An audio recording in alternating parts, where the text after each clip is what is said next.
Bonsoir, heureuse de vous retrouver sur Al24 News et un nouveau numéro de l'échiquier international en direct jusqu'à 20h. Restez avec nous.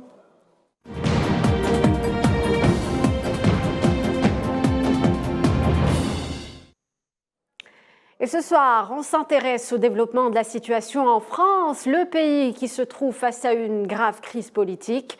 Au cœur de la controverse, la réforme des retraites, projet emblématique du quinquennat du président Emmanuel Macron. Mais voilà, cette réforme ne fait pas l'unanimité dans le pays. Pire, elle suscite le rejet de l'opposition politique et de la rue. Alors que le texte s'apprêtait à être soumis au vote à l'Assemblée jeudi, le gouvernement décide de le faire adopter sans vote en activant l'article 49.3. Une décision qui ne passe pas. Les événements prennent une tournure inquiétante. Mouvements de grève, affrontements et incidents lors de manifestations organisées dans les plus grandes villes du pays.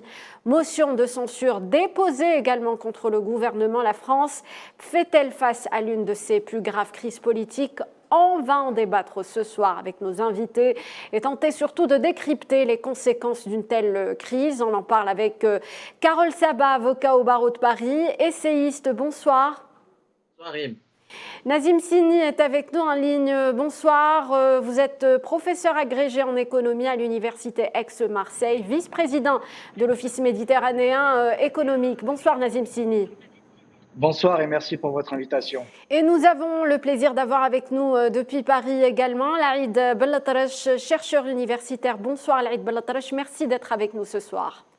Bonsoir, un plaisir partagé. Merci. Alors on va vous faire réagir messieurs au sujet donc de ce qui se passe actuellement en France. Comment percevez-vous la tournure que prennent les choses actuellement dans le pays? Carole Sabat, après la contestation sociale, nous voilà face à une crise politique qui était de toute façon prévisible, disons, depuis le début du quinquennat du président Macron. Absolument, elle était prévisible déjà depuis le premier mandat du président Macron. Ah bon. Il faut se souvenir aussi en 2017 qu'il a été bien élu, mais il y a toujours en fait cette crise, je dirais, politique, que moi je qualifie comme étant trois crises en une seule. Alors on a premièrement une crise, je dirais, du régime en tant que tel. Parce que pour la première fois, un président qui est bien élu dans la Ve République, il ne dispose que d'une majorité relative. Ce qui veut dire qu'il a une impossibilité, sans faire des compositions ou des coalitions, de pouvoir faire passer des réformes. Deuxième crise, qui est une crise de pouvoir en tant que telle, puisque vous l'avez dit, Rim, le président Macron, sa réforme en fait des retraites, c'est la réforme phare du président. Oui. Et il doit faire des réformes par la suite, notamment sur les institutions, parce qu'il préparait aussi une réforme un peu sur les institutions. Et tout ça se trouve aujourd'hui dans une forme un peu de harakiri, comme on peut dire d'une certaine manière. Troisième crise, à mon avis, c'est la crise du gouvernement en tant que telle, d'Elisabeth Borne. Pourquoi je dis une crise du gouvernement? Parce que Elisabeth Borne, en fait, a été nommée justement parce qu'elle était en fait de gauche. Historiquement, il faut se souvenir qu'elle était directrice de cabinet de Ségolène Royal et qu'elle avait soi-disant des relations, de bonnes relations avec les syndicats, qu'elle avait une capacité de composition et de dialogue. Et quelque part, en fait, elle avait une mission. Et la mission, c'était de trouver au président de la République une majorité. Alors en France, en fait, on a une crise institutionnelle de la Ve République. Il faut se souvenir que le président de Gaulle avait mis en place, en fait, la Ve République comme une république, en fait, dans laquelle le président de la République est nommé un peu un président roi.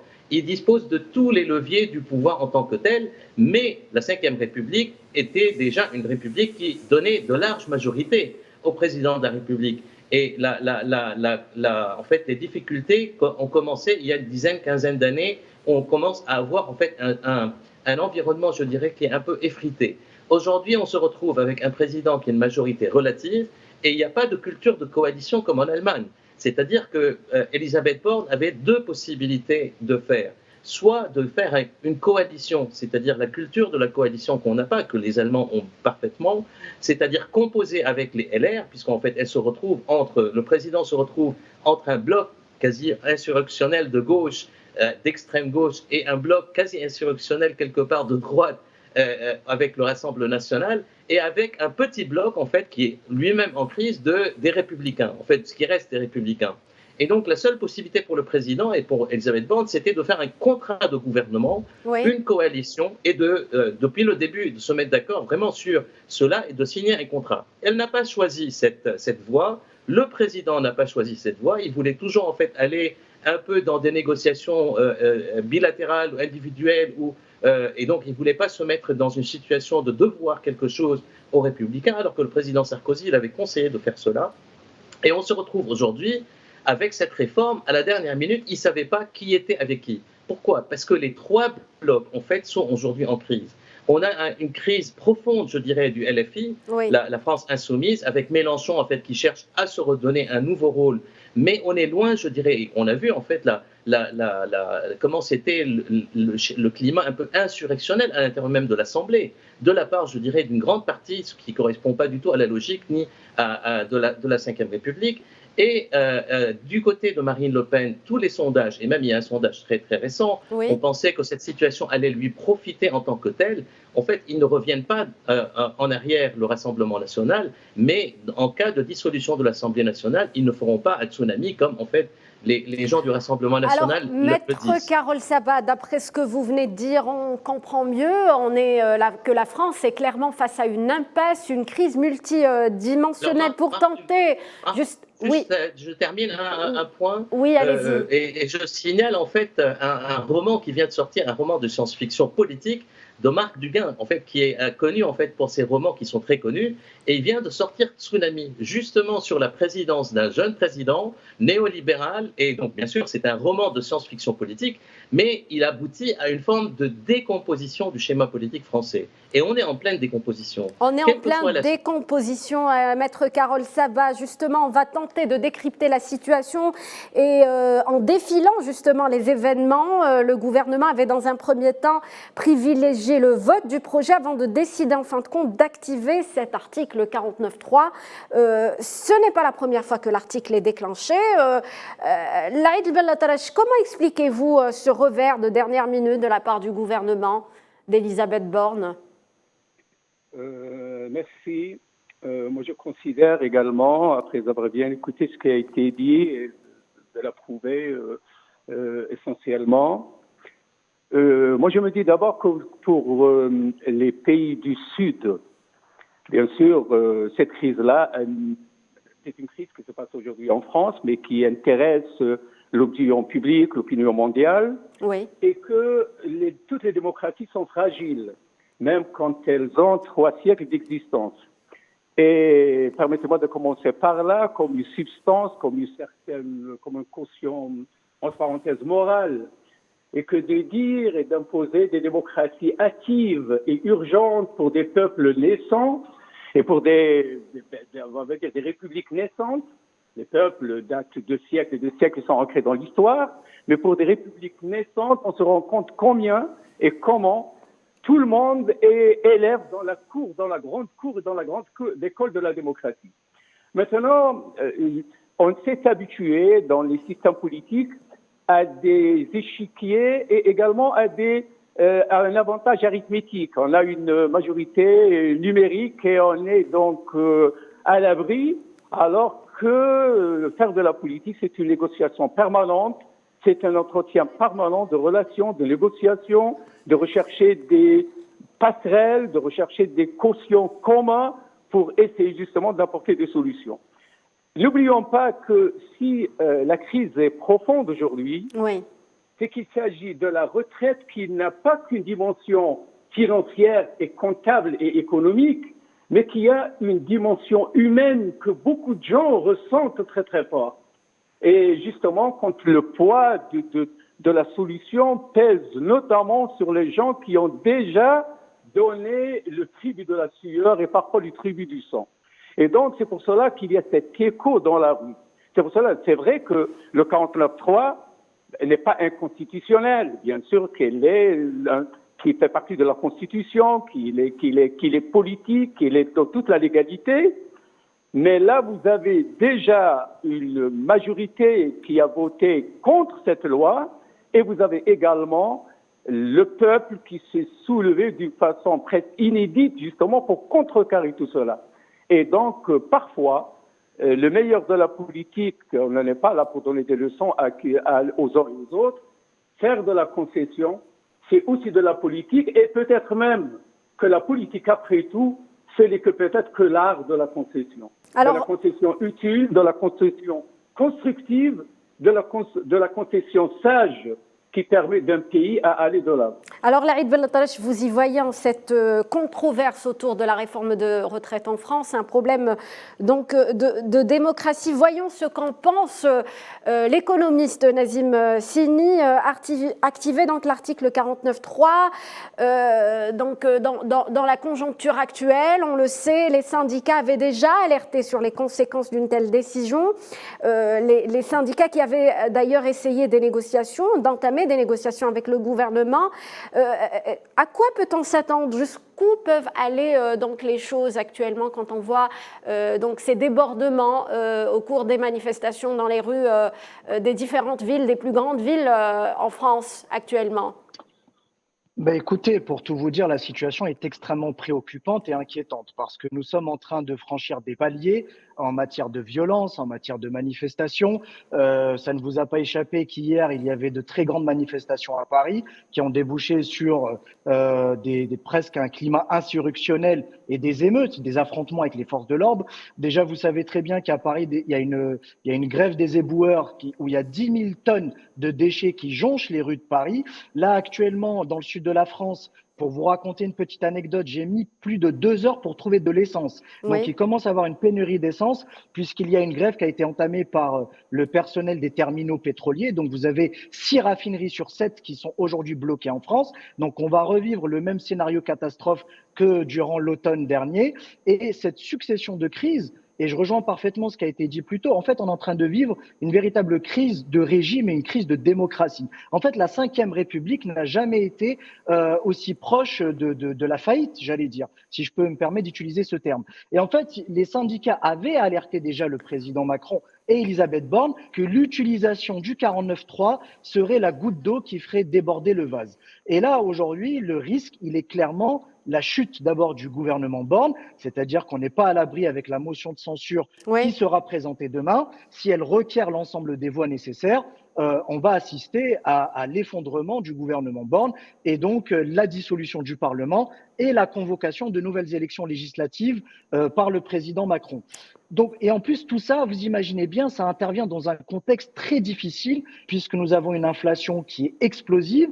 D'ailleurs, elle est en train d'atteindre son pic durant le mois de mars. Et ça, ce n'est pas moi qui le dis, ce sont tous les économistes et également la grande distribution. On va observer des hausses des prix alimentaires qui vont aussi entre 15 et 20%. Avec ça, vous avez un essoufflement des créations d'embauches. Vous avez une hausse des défaillances d'entreprises. Donc, tous ces éléments mis bout à bout font qu'en France, on est en train de vivre une situation explosive. Donc, on n'est pas à l'abri de revivre un mai 68, mais version 2023. Et je peux vous dire que si le gouvernement ne prend pas les choses à bras-le-corps et ne se saisit pas de ces questions, en tentant d'apaiser les choses et en reprenant le dialogue social, vraiment, on n'est pas à l'abri d'une situation insurrectionnelle en France. Alors, on est, vous l'avez dit, face à un climat pré-insurrectionnel. Carole Sabat, donc justement, j'aimerais m'intéresser avec vous sur ces motions de censure qui ont été déposées donc ces derniers jours au niveau de l'Assemblée. Est-ce que cela pourrait justement faire tomber le gouvernement d'Elisabeth Borne dans le contexte actuel? Qu'en pensez-vous? Quel serait justement l'impact de ces motions de censure déposées au niveau de l'Assemblée actuellement?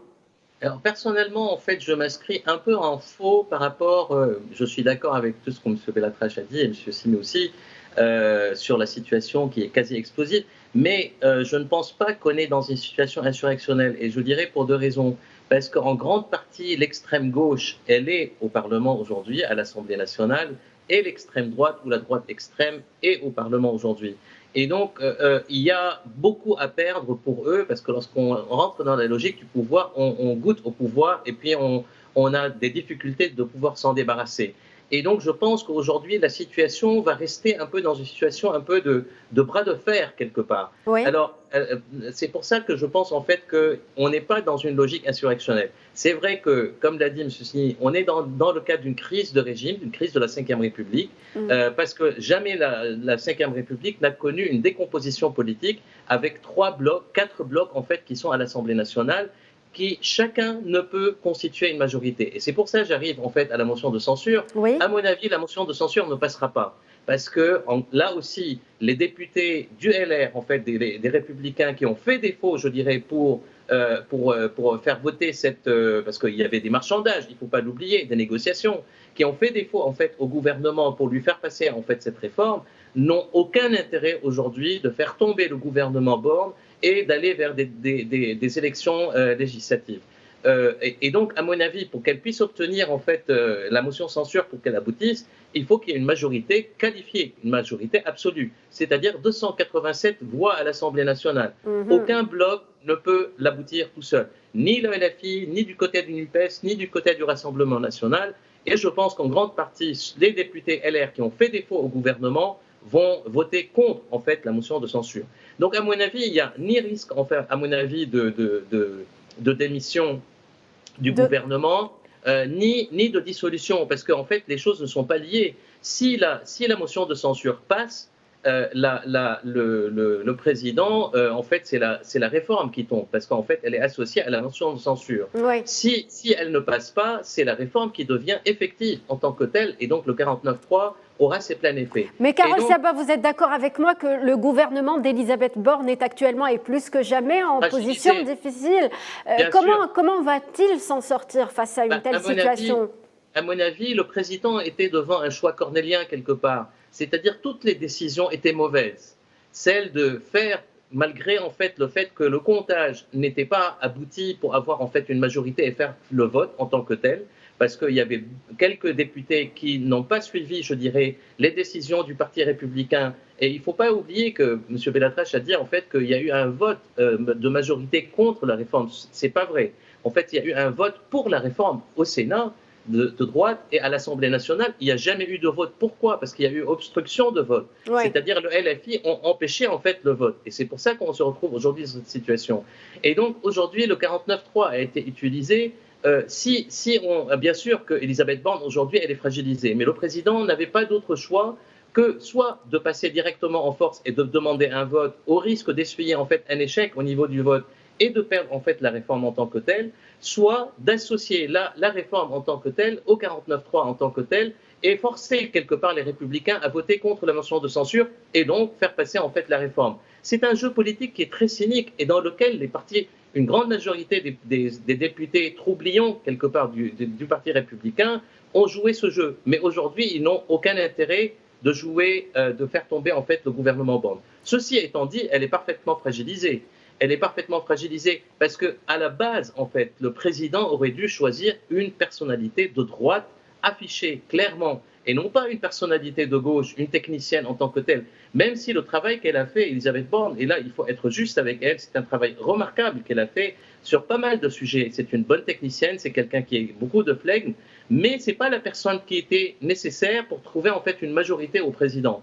Si, par exemple, à l'époque, il avait pris quelqu'un comme Gérard Larcher, ou une autre personnalité de droite qui a une sorte d'ascendant quelque part sur le Parti républicain, il aurait beaucoup plus facilement trouvé en fait une majorité, il ne serait pas dans cette situation aujourd'hui. Et à mon avis, ce qui va se faire, c'est cela aujourd'hui. On va comme au Monopoly. On retourne à la case départ.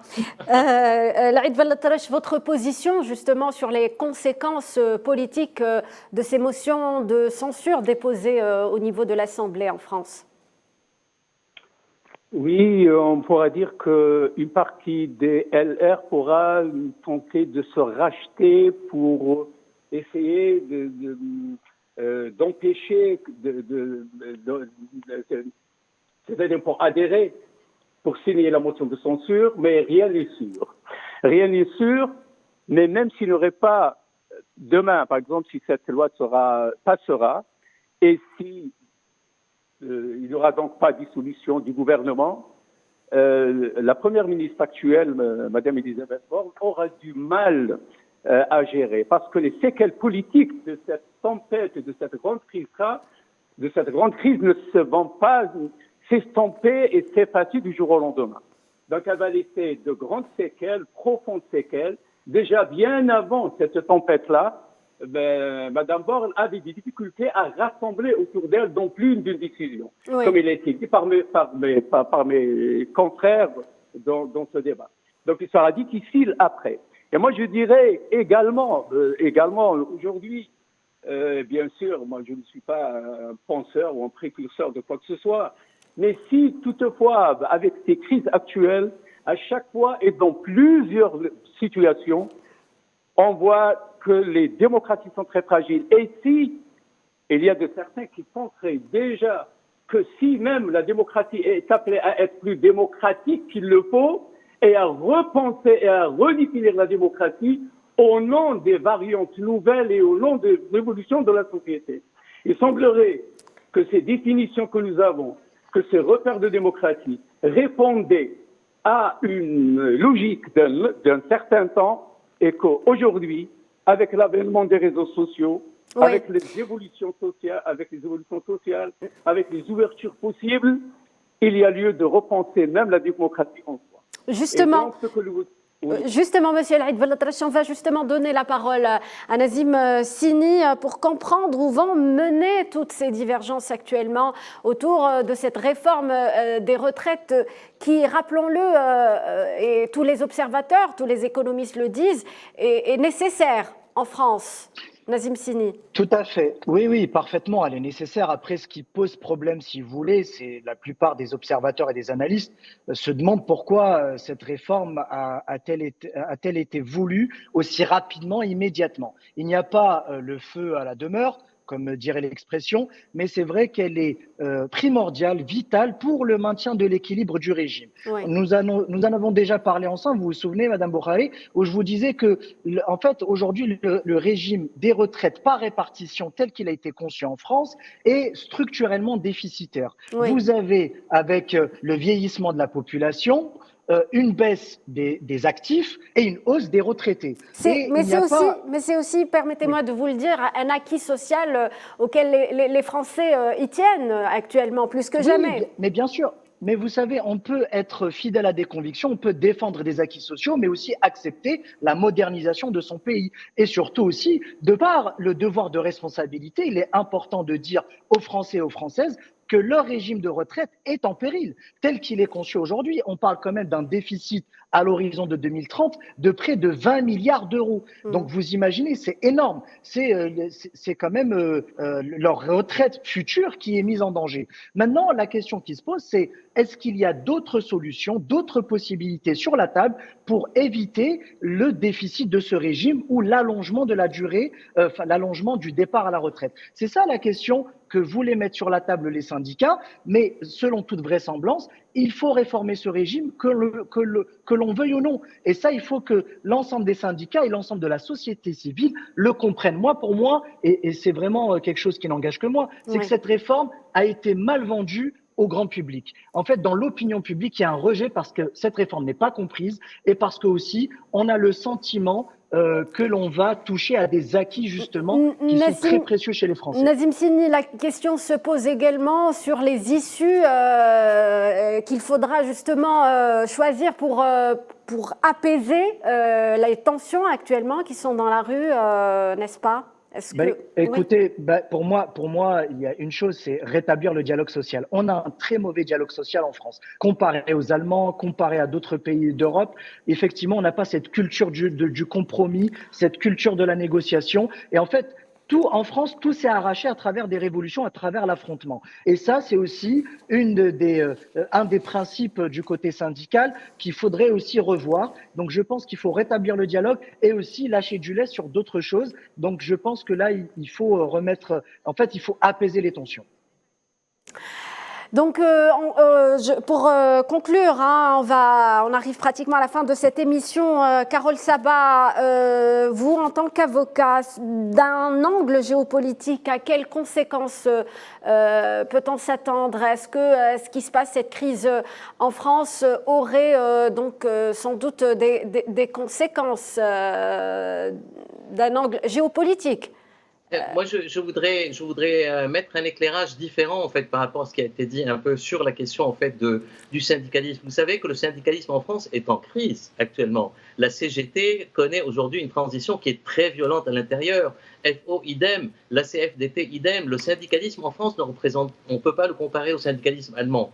Donc en fait, ce vieux monde quelque part, le dialogue social, le syndicalisme à la française, la nécessité des réformes. Vous savez, il y a d'autres en fait, personnes en fait, qui mettent en cause cette réforme des retraites comme étant celle qui est demandée par les lobbies financiers et par le lobby néolibéral. Je vais faire l'avocat du diable en disant cela.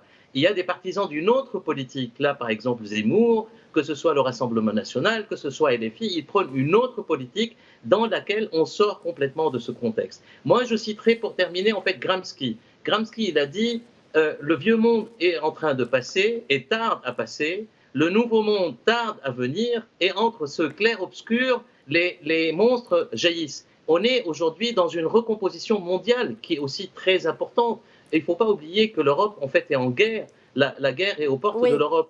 Et donc, la France, aujourd'hui, il y a 3 blocs qui se mettent en place. Il y a ce qu'on appelle, le diplomate Duclos dit qu'il y a une désoccidentalisation du monde d'aujourd'hui. Et ça, on ne se rend pas compte. On se considère un peu comme le nombril du monde, alors que le monde est en train de se constituer autour de nous d'une manière géopolitique très rapide. Alors, on va finir sur ce point. Merci, Carole Saba, pour cet éclairage. Merci d'avoir été avec nous. Merci également à Alaïd Bellatrache qui a pour sa contribution dans cette émission. Nazim Sini, également analyste économique, était avec nous. Merci à vous de nous avoir éclairé sur ce dossier. Merci à vous, chers téléspectateurs, de nous avoir prêté attention.